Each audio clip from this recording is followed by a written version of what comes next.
సరే ఏంటి మాజీ సీఎం కిరణ్ కుమార్ రెడ్డి వ్యాఖ్యల ఆంతర్యం? నిజమే, అది 2-3 రోజులు నడిచింది.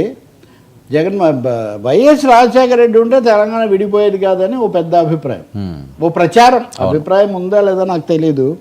ఇవన్నీ అర్థం లేని మాటలండి. ఎవడో అన్నాడంటే క్లియోపాత్ర ముక్కు కొంచెం సొట్టగా ఉంటే చరిత్ర వేరుగా ఉండేది అని.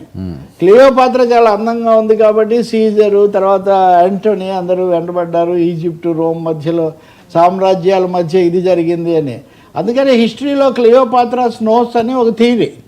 క్లియోపాత్రాస్ నోస్ అంటే ఆమె ముక్కు అని. అంటే మీరు ఇలాంటి రాజశేఖర రెడ్డిని బట్టో ఇందిరాగాంధీని బట్టో లేకపోతే ఇంకోటిని బట్టో, ఇందిరాగాంధీ కోడలే కదా అక్కడ సోనియా గాంధీ, మరి ఇందిరాగాంధీ అప్పుడు కాదన్నారే. మారిన పరిస్థితుల్లో కాంగ్రెస్ పార్టీ తెలంగాణ ఇవ్వడానికి నిర్ణయించుకుంది.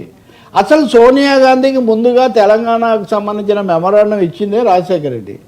నేను ఒకసారి ఇలాగే మిస్టర్ చీఫ్ మినిస్టర్లో అడిగా, మీరే కదా ఇచ్చారు అంటే మీరు పొరపాటు పడవాకండి. నేను కొంచెం భాష ఉంటుంది కదా, రవి మీరు పొరపాటు పడవాకండి, మా వాళ్ళు ఇచ్చిన మెమరాండాన్ని నేను సోనియా గాంధీ గారికి అందజేశాను, వీళ్ళు తెచ్చారని అందజేశాను తప్ప నాకు సంబంధం లేదంటారు.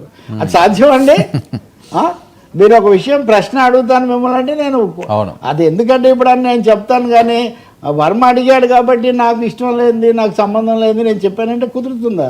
మొట్టమొదట చిన్నారెడ్డి ఈ అంశం తెచ్చినప్పుడు ఆ మెమరాండం ఇవ్వడానికి ఆధ్వర్యం వహించిన వ్యక్తి రాజశేఖర రెడ్డి. టీఆర్ఎస్తో పొత్తు పెట్టుకుంది రాజశేఖర రెడ్డి. మంత్రులను కూడా చేశారు వాళ్ళను.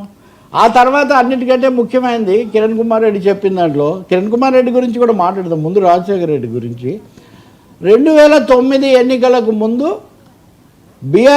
టీఆర్ఎస్తో పొత్తు అక్కర్లేదు, నేనే గెలిపిస్తాను, తెలంగాణను కూడా నేనే మేనేజ్ చేస్తానని అధిష్టానానికి ఆయన మాట చెప్పి ఆయన టీఆర్ఎస్తో పొత్తు వద్దు అన్నదే ఆయన షరతు.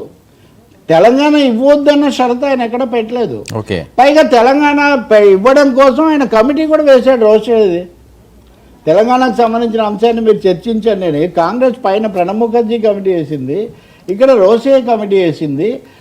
కాకపోతే రాజశేఖర రెడ్డి బహుశా రాజకీయ నాయకులు ఎవరు చేయకూడదు, ఆయన చనిపోయారు కాబట్టి నాకు కూడా బాగా సన్నిహితంగా ఉండేవాళ్ళు, నమస్కారం పెట్టడం అది వేరు. కానీ ఆయన తెలంగాణలో ప్రచారం అయిపోయే వరకు తెలంగాణ అనేది ఒక్క మాట మాట్లాడలేదు. ఇది అయిపోగానే నంద్యాలకు వెళ్ళి కేసీఆర్ ముఖ్యమంత్రి అయితే మనం తెలంగాణకు పోవాలంటే వీసా తీసుకోవాలి అని ఇంత భిన్నంగా ఒక నాయకుడు 2 చోట్ల మాట్లాడడం ఎప్పుడు జరగలేదు. అది అందుకని ఆ మాట